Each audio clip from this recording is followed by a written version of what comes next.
Okay, I know you guys never get to see me do anything, so I'm going to show you this one. I got my trusty little impact driver, got the correct bit on there, got her on lefty loosey, wherever that is, right there. It's on lefty loosey, opposite of righty tighty, and then of course it's got a back to it. And I've got my little baby King Kong here. Place her in there. There might be a little bit of play, so I'll push down just a little bit to get that play out of this thing and turn it left just to tighten that bit up where it needs to be down in there, and then just smack it. Ready? Oh, didn't do nothing. Let's try it again. Oh, try it again. Ooh, that might be fun.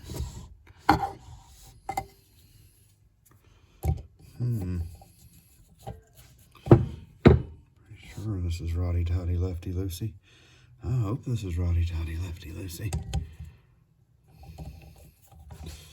Try again.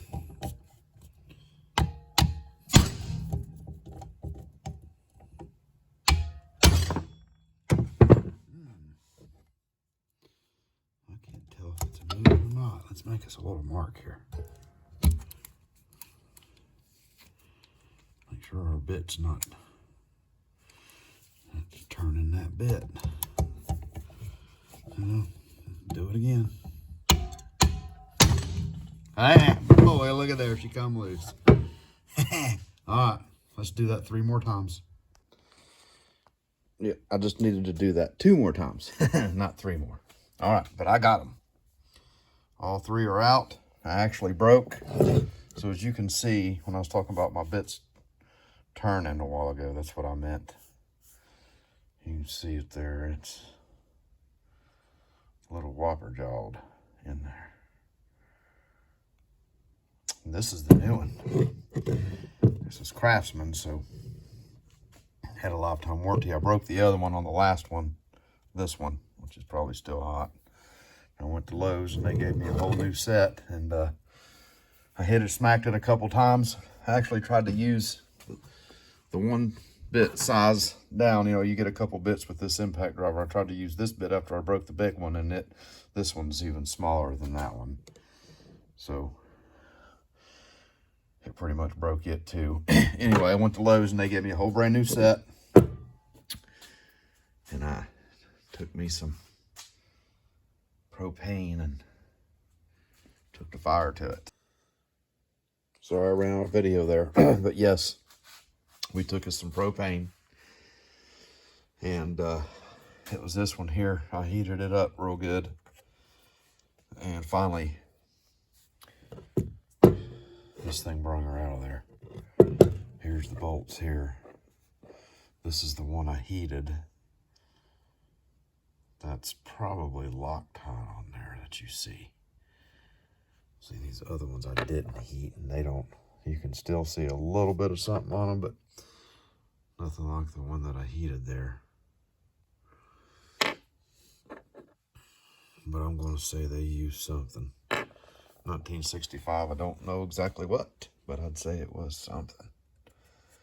So I might use me a little blue Loctite when I put them back in. Or green. I might just use green. I don't know. This thing ain't going to be used a whole lot.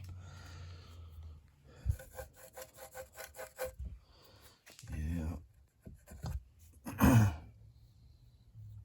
All right. Let's see if this motor comes off of here. Oh, look at there. Ooh. Yeah. She come right off. Oh, before I pull that off, I want to look at this fuel line that's back in here. So we see that part of it that comes through on this side through that hole. And then, sorry, comes down there and it runs back up underneath the motor this way. like that from down there. And comes on through that way. I'm sorry, not a fuel line, that's the oiler line. And then she screws into that. So, go ahead and pull this off here. What do you think? Sorry for all the movement. Boy, looky. Yeah.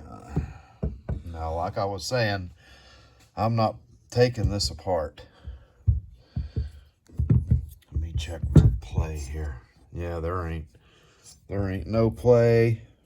There ain't no remnants of anything leaking out of this thing, which there's no motor oil in it anyway. It's 2-stroke, so it's just gas mixture and in the bottom, you know, exhaust. Or I'm sorry, yeah, gas mixture in the bottom, and then up here you got your,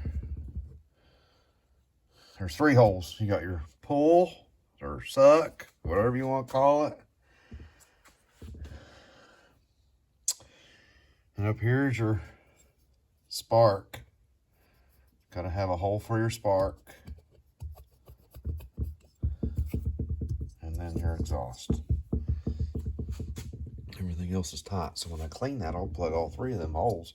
I'll take this exhaust off. Clean that. Yeah, clean her up. This is in specific to this motor, just to let you know that T-1224A, and because there are different models of this AH47. I don't know exactly if it just for identifiers of what saws they were in. When I say models, I mean that number right there. I don't know. They may not be any different as far as everything you're seeing here. It might be identical, but I know that these are different from the AH47s.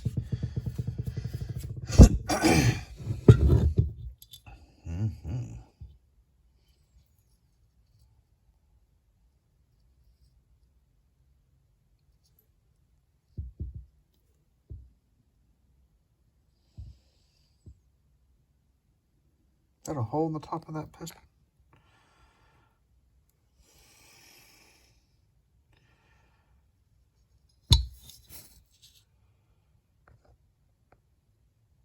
I can't tell.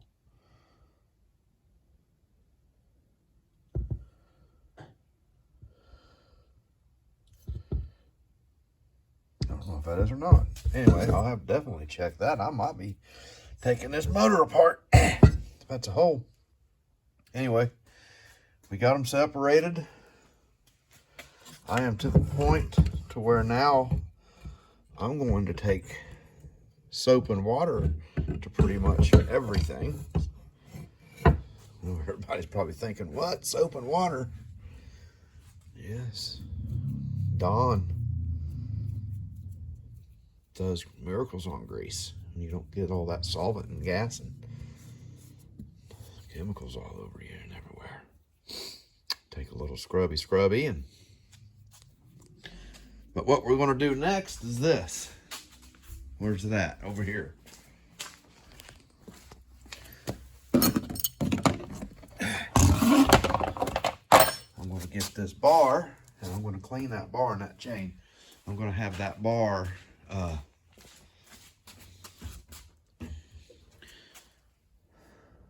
airbrushed for my grandfather. This power saw is going to my papaw. Most people have probably heard of that. I've done some heavy studies and that stuff right there is just good. So I'll be right back with you and we'll put that bar and chain and get her a soaking. Yeah. And I'll start cleaning on everything. Okay. We are going to say that, hang on, let me get it to the top, is not hole. I picked it to death with a pick. And as I've cleaned it out really good and I study it,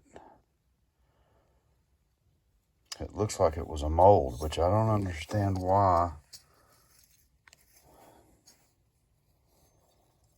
they would add that into the mold. I mean, I could be wrong. It could be slowly burning a hole, but I'm telling you, the way that it is, I pushed really hard down in there, and it's like, usually when something like that burns, it's a little uneven on one side or the other or whatever, and it's perfectly even. So, which it don't make sense why it's there. So it very well could be burning a hole in it, which would mean that it would have to be at a time, I would assume. And I'll have to study on that. That's something I'll look at, but I don't think that's anything I have to worry about. So, like I say, this saw isn't going to be ran a whole lot. You know, it's a restoration. The bar is going to be airbrushed for my grandfather and all that good stuff. And just to let you guys know, when I was talking about cleaning with Dawn, I'm not going to be submerging this. I'll have a rag and I'll wipe, you know, like around this area and around the bearing or anywhere else where you don't want to submerge stuff. And I'll just clean and take plastic brushes to everything really well, and then I'll sand and paint. I've got to take, you know, I'll take this off and clean it real well, which I'll show you. You know, I'll probably take this off and clean it and stuff. I'll take that off and clean it real well. I'll show taking all this stuff in there apart, and basically, you know, every little last thing. That holds the throttle open for you. I'll take it off and I'll show that. That bolt there, okay, that's for them studs. I'll probably just leave those in, and that's pretty much everything on the frame. I'm taking, clean it up, and here, you know, I'll probably take the tag off, which I'll show. I'll take this little bracket thing off that was for the motor guard. I'll take it off. I'll take that off, and I'll plug all the holes up on it, you know, for the carburetor and spark plug, that. And I'll be easy around this area when I'm cleaning. I'll just clean everything up real good.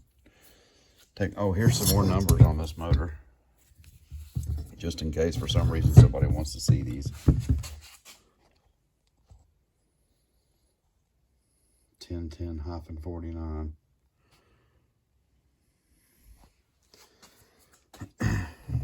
Anyway, like I was saying, I know I got 2 videos of a guy taking this apart, and if you need, you know, that much help, I'm sure you can find one of these motors intact, rebuilt, you know, all that good stuff. If not, you know, just message me in the comments. I'll help anybody as much as I can, you know. But what we're doing now is I'm going to do this bar right here. You know, it's going to be, I'm going to have my grandfather was a coal miner, and he ran a dozer a lot. You know, I think it was a D11, whatever, the big, you know, one of the big boys. And I'm sure he ran all kinds of equipment, but anyway. And it was called Marbone Development. And their mascot was an Indian. And his papaw's nickname is Snook. So on one side of the bar, I'm going to have like a coal on it with a dozer shoving the coal. And then have Snook, you know, written on it. And then on the other side, I'm going to have probably the whole background just be coal, or maybe some mountains, something like that. I might put a red bird on here because the original identifiers was a red bird, black bird, and blue bird. But originally it was all red bird, just on the clean side where the temple or whatever it was, where they clean the coal. So I'll probably put a red bird on it on this side. And then their mascot was an Indian chief head with the big feather headdress. So I put that on there. Anyway, I'll show whenever I go get that guy to do it or whatever. see if he'll let me video him. Anyway, it's gonna be cool. So there's the chain. I got her down in the tub. What I was gonna do, I'm gonna put an Allen wrench there. I'm gonna bridge one across that right there to try and keep my bar from sitting on everything down in there, and then we'll fill it up till it just barely goes over top of this bar right here. And boy, I'm telling you, this stuff is awesome. Ladies and gentlemen, you can reuse it too. Probably don't need to do this, but I'm gonna do it anyway. I used to take quarts of oil, them boys I used to haul coal with. I'd shake it and I'd say, I gotta get the good stuff out of the bottom. They'd laugh and laugh at me. Come to find out, that's a good idea to do, especially with certain oils. All right, here we go. Dump her on in here. I'm gonna fill the top. You don't worry about how much we're using, because like I was saying, we can reuse this stuff. But we want to completely submerge it all the way.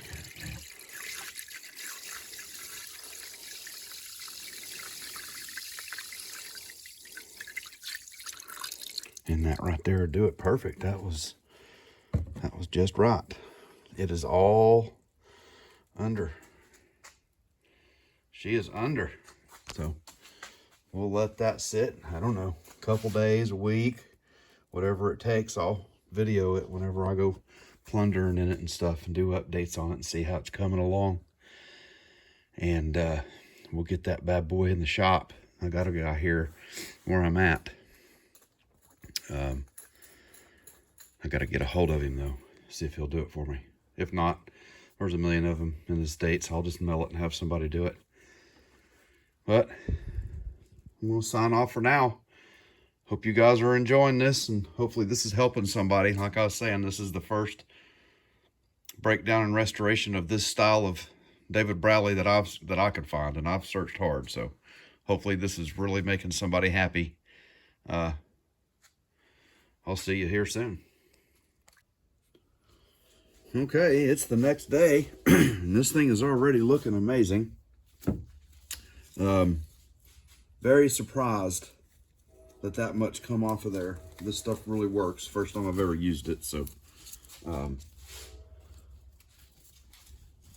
yeah, and it's only been, you know, maybe 8 hours or so, which I looked. Lightly rusted stuff, I guess, comes clean in a couple hours. Heavily stuff, you know, that's real rusted takes maybe overnight, but of course, you know, you can leave it in longer. But let's pull this out of here. We'll kind of move it around a little bit. Oh yeah, look at there. Oh wow. It's like almost, that's just grime. That's not even rust.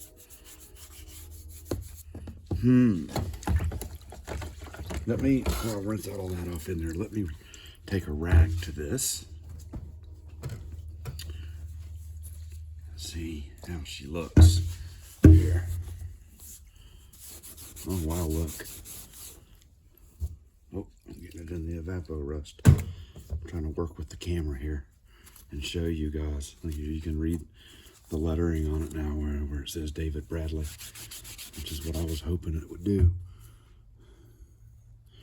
I can't see how that's showing up there. Let me lower this down. So anyway, it says David Bradley right here. And her backside looks just as good, if not better.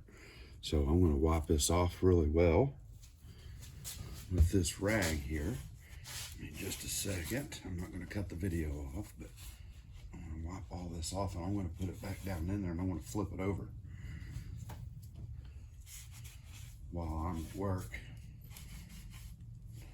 tonight and see how that turns out. Hopefully some of these pits, and if you notice, this side looks a bit more pitted than this side. So we'll flip it over. This was the upside of it, so we'll flip it over. Let's see what this chain is looking like here.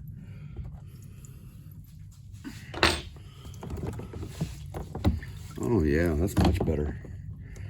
It moves, got much better movement, which is not 100% yet, but it's getting the rust off of it. I guess I could wipe this down also real quickly. Quickly lock, let's give it a rub here.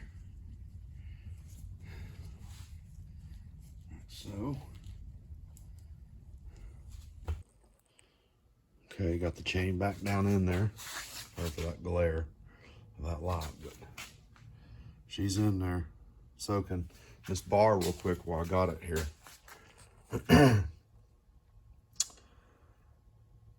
David Bradley 2, and I'm almost positive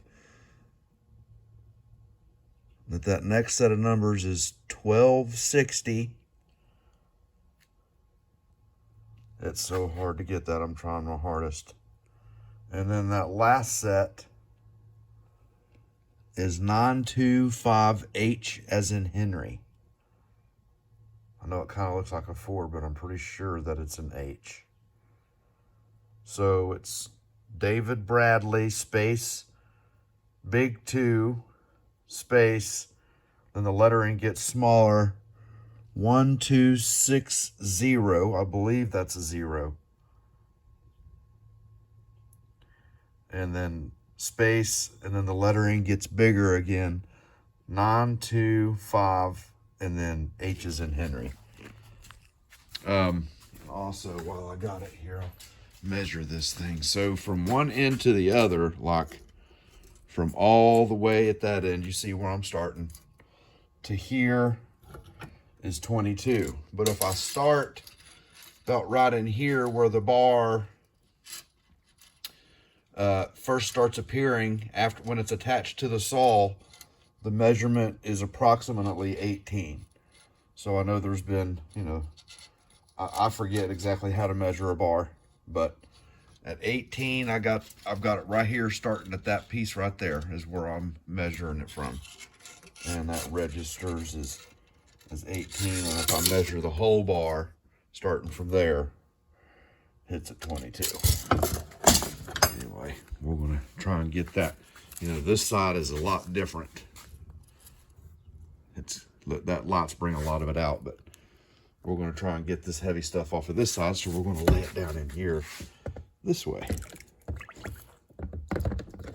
We'll let that chain and bar soak for another day or so and come check it out.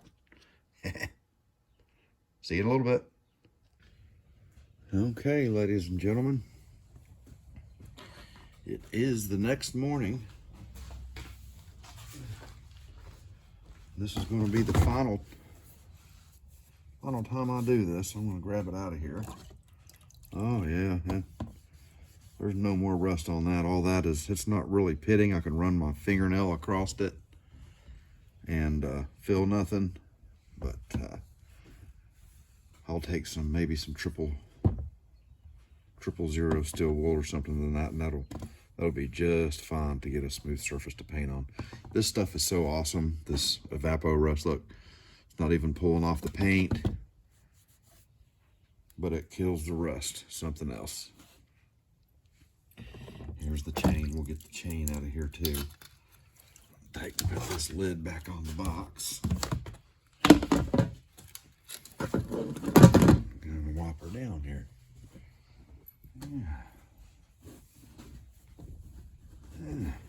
Wipe her down. Wipe her down. Oh yeah, look at that. Look at that. I don't know if you can remember what it looked like before, but look. I haven't touched this with any type of bristle. That looks bad on the camera, but that's flat out amazing if you ask me. And the chain, I can look at it and tell that it ain't got no more rust on it either. Just looks like mainly grime. Look at it there.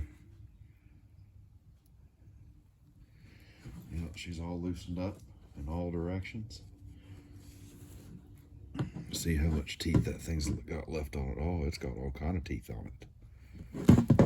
And it's got plenty left on there. We'll get this baby dressed up. And I'll have to learn on a little bit, sharpen it. See if I can't maybe find the correct tool to file down these. I think some people call them dogs or whatever, but this grinder or scraper, I think is what a lot of people call them. Get the proper way to get that done. Anyway, we are on our way. Not really sure what the next part of the video is going to be, but it'll have something to do with cleaning or something along them lines, or painting. So I'll well talk to you in literally just a second. All right, ladies and gents. So at this point, I know the last thing you guys seen was the bar coming out of the evapo rust. But what I'm going to do is I've got a couple little things here and there that I need to break on down. I need to take that tag off. I need to disassemble this stuff inside of here. I need to take his kill switch off. I need to take his throttle lock off. I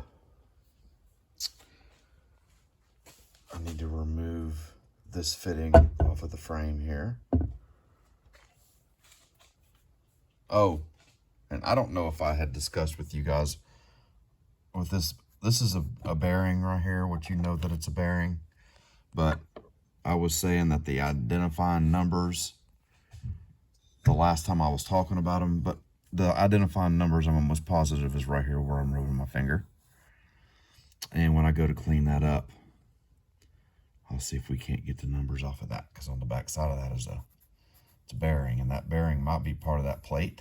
I'm not 100% sure. I'm not going to knock it out, but naturally, if that number is right here where my finger is rubbing, then you know it's probably going to be all one piece. Anyway, I just wanted to point that out on that bearing there. Right now, I'm looking at the interwebs here at some other bars, seeing how much they are. These things run 70, 80 bucks easily. Depending on which saw you have, you know, you got to make sure if you're replacing your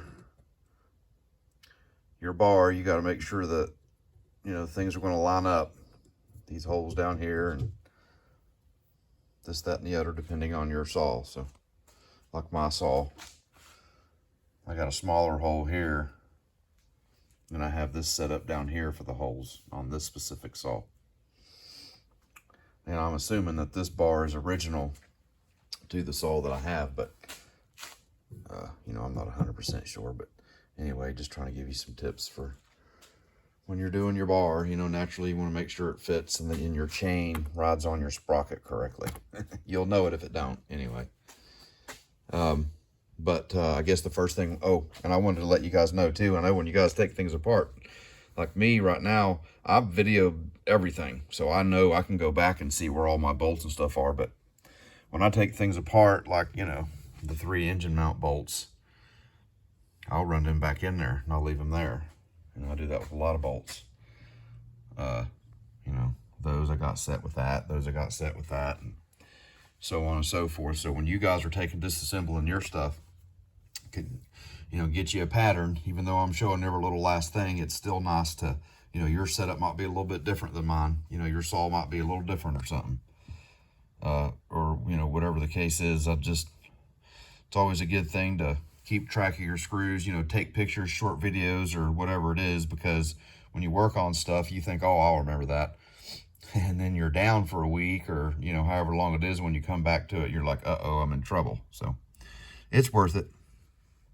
But right now, I'm going to get to disassembling everything on down, and we'll get to cleaning and stuff. And we'll go ahead. There's 2 screws right here. I want to take these 2 screws out, take this plate off, and I'll put them 2 screws back in that plate. Be right back with you. Alrighty. I got them 2 screws out, plate off, and them 2 screws back in. I'm going to come over here to the motor here. I know I said I was going to take this tag off, but I'm not going to, because this bolt right here is a bolt to the main casing housing right here. So I'm going to keep that in, but I'll lift that tag up and clean it up from underneath it. But I am going to remove this right here. It holds this piece. It's like a fastener for that, or a brace, whatever you want to call it. So I'm going to remove this screw right here, take our plate off, and put that screw back in. And I'm also going to go ahead and remove this exhaust piece. You guys have already seen those 2 screws that it has, so I'll take them 2 screws back out and run them back in. Once I get those 2 things done, I'll be right back. Okay, got the muffler off. I got that tag off. Now that tag, this thing right here that went there, the screw right here, it's got a lock washer on it. You see it there, that lock washer. So this goes on first, like that.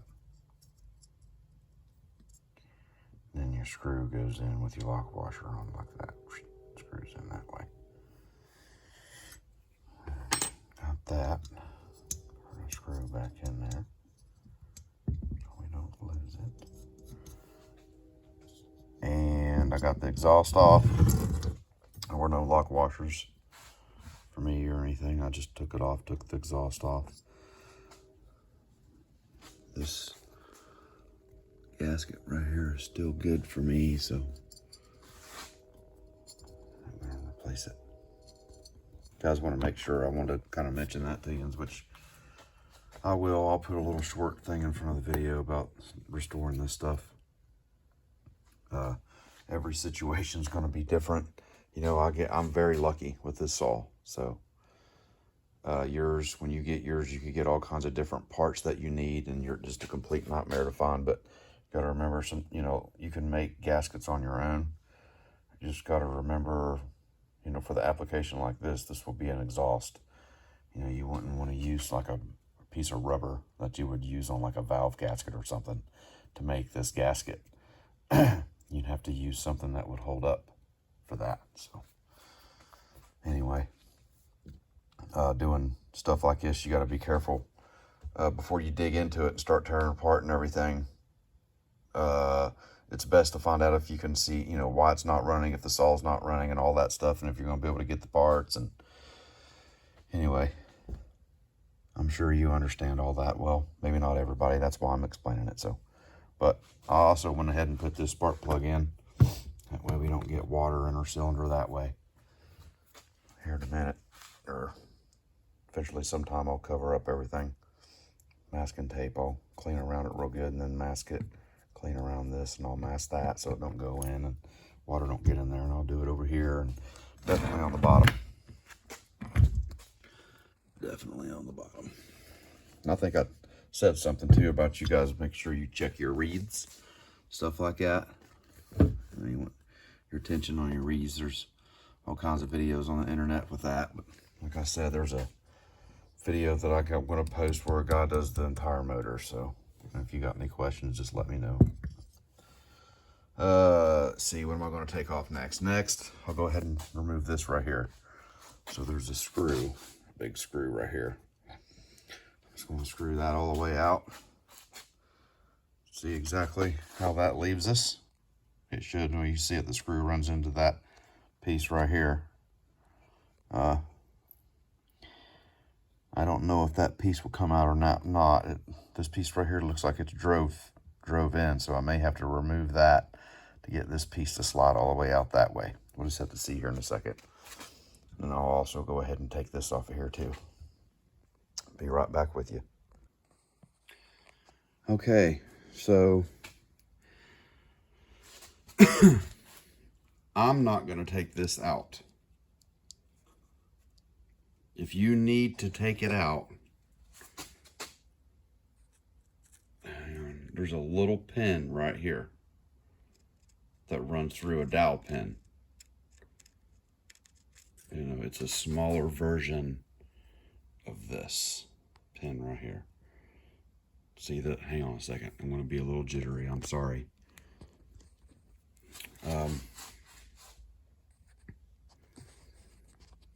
Can you see the split in the bottom of that right there?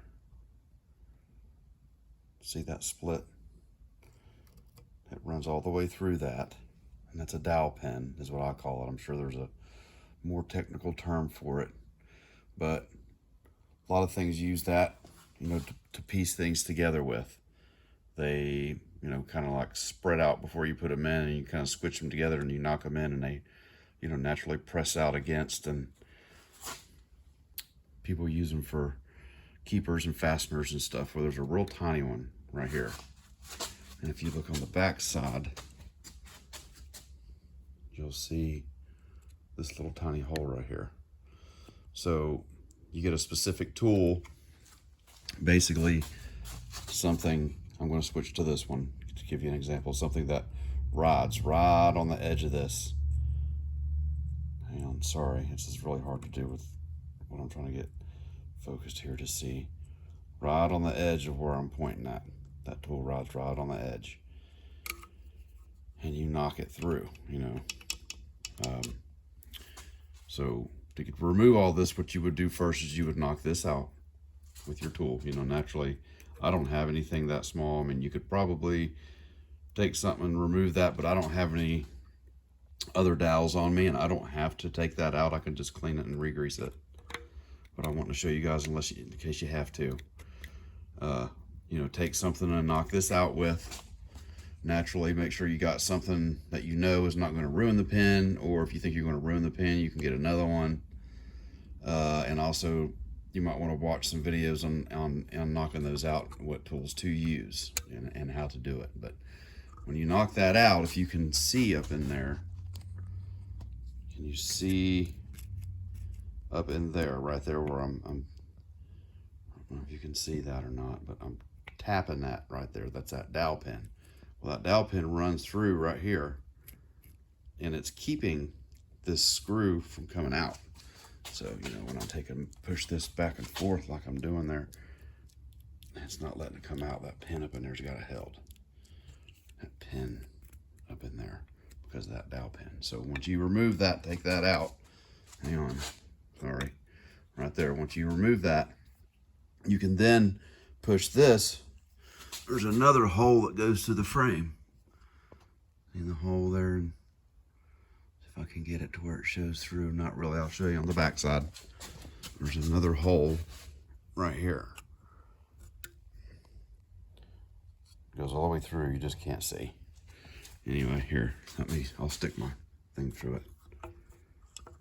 Stick through, comes out right there. There, you can kind of see the hole. Well, you did a little bit. Anyway, once you remove this pin, you can then push this back enough to where you can knock this one through that hole right here. You'll knock this one through this hole, and then this will slide all the way out for you. That's how you do that. And oh yeah, this little piece here, the shiny side, the right side of what you're looking at is the one that went into the frame. So it went in like this.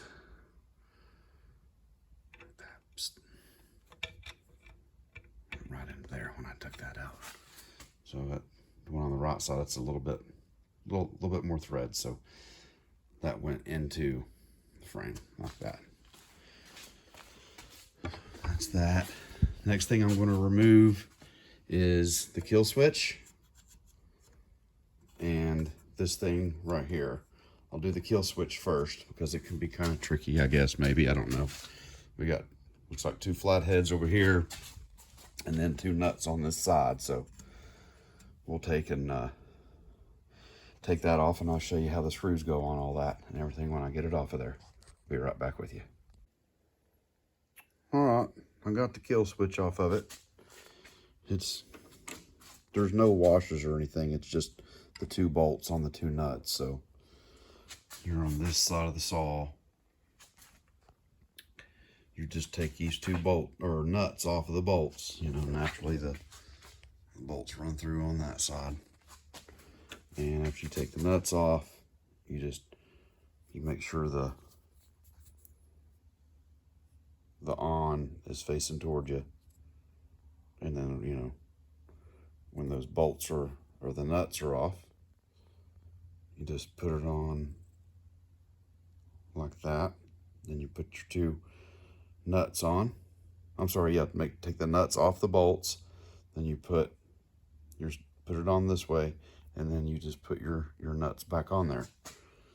And just to show you, if you notice how that says on pointing that way, if you come around to the other side, there's another reference for on pointing that way.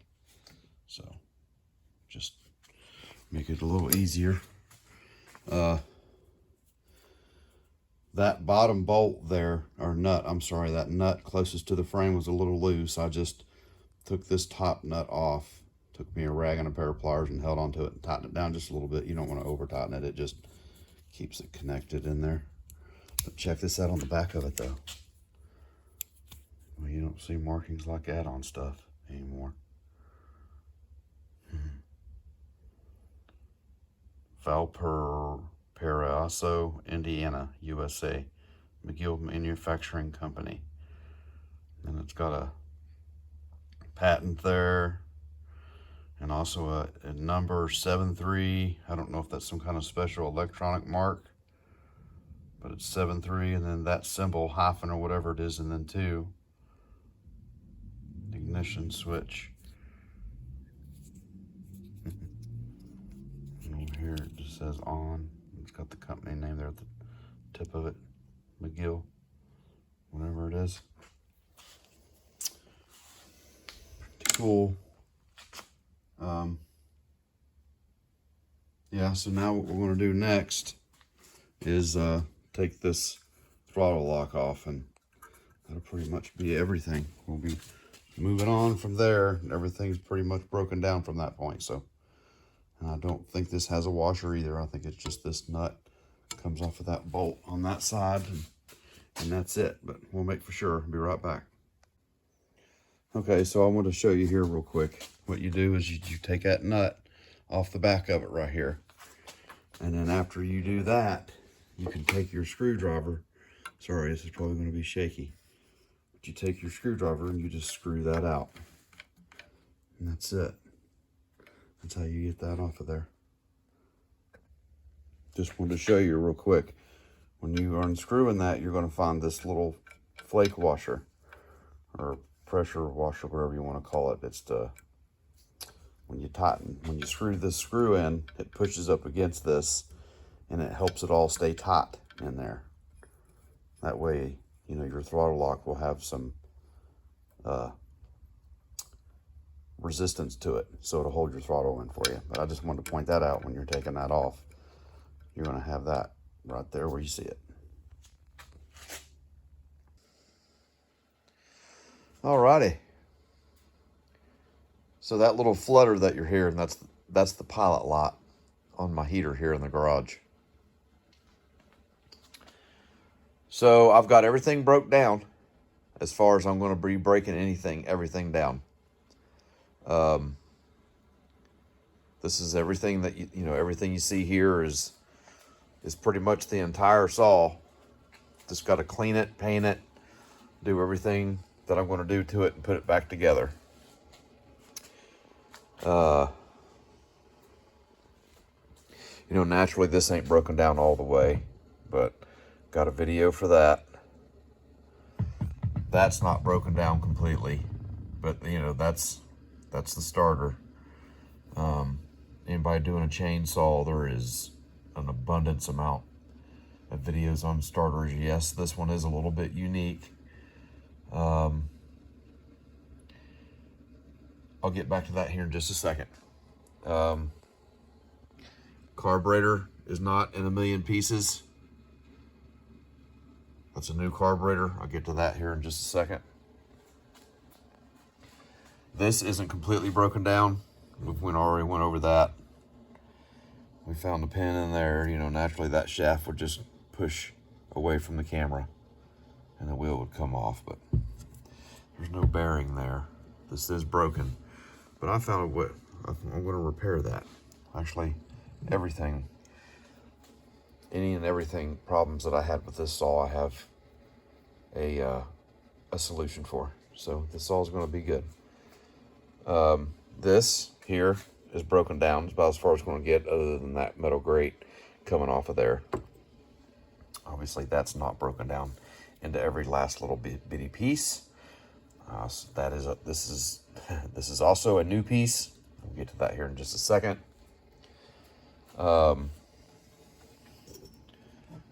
This is one piece. This is a mold of its own. Look at there, Repco. It also says Repco. I don't know how well that's showing, but Repco. Oh, puller access. I'm sure there's a specific puller for this specific flywheel. This is not broken down into itty bitties. This is new. Also, I'll replace this. Get to that in a moment. Also, this is pretty much broken down. I mean, you can take the bearing out and those webbings that you see probably come loose from this, but other than that, you know, you have that piece there that would come loose, and that would probably be all one piece or whatnot. Of course, you got your half moon and your asbestos washer. Big washer down there. You have this here, which is, you know, I just kept it all together so I don't lose track of stuff, which it doesn't matter because like I was saying, this one I video recorded. So naturally, just to have the video, you know, everything's on recording. So gonna have to take this apart. I'm not gonna get the clean like I thought I was getting ready to. I've got to get the rust off of this bar, and I've also got to get the rust off of this, and I have to get the rust off of this bracket. This bracket right here. So this is completely broken down. This is completely broken down other than this bearing, which is what I'm getting ready to do, and clean the bar. Or, well, not clean the bar, but do something to the bar.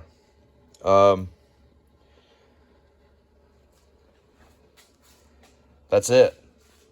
Oh, the clutch. Well, this right here, your throttle. You know, the linkage is still in there. The clutch obviously isn't one, you know, completely broken down, but I'd have to unseize that seam right there. And then, you know, pull all this back and see how all that is extracted, but that is the original clutch that I'm keeping. And of course you have this piece, which, you know, we talked about me not tearing this down. The bolts, these are staying in. I did not replace that bearing, and I know people were yelling at me because when I turned that in that one part of that video, it just sounded like it was horrible. But I'm actually going to try and put a bunch of grease around this seam and somehow cup that and blow to pressurize to try and push grease through, just to see, you know, because, you know, really the bearing probably does need to be replaced.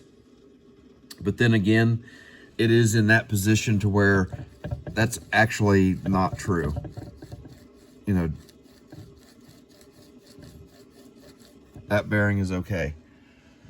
It's going to be okay, you guys. This saw is not going to be cutting down redwood, okay? You know, out of Montana or anywhere. So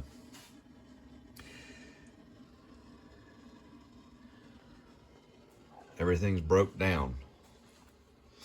Now, while I got you here, oh yes, the Repco. This is not that big of a deal, but the Repco on this flywheel, I never noticed it. That's the same brand as the original ignition. This isn't the original. but it's going to work. And I'm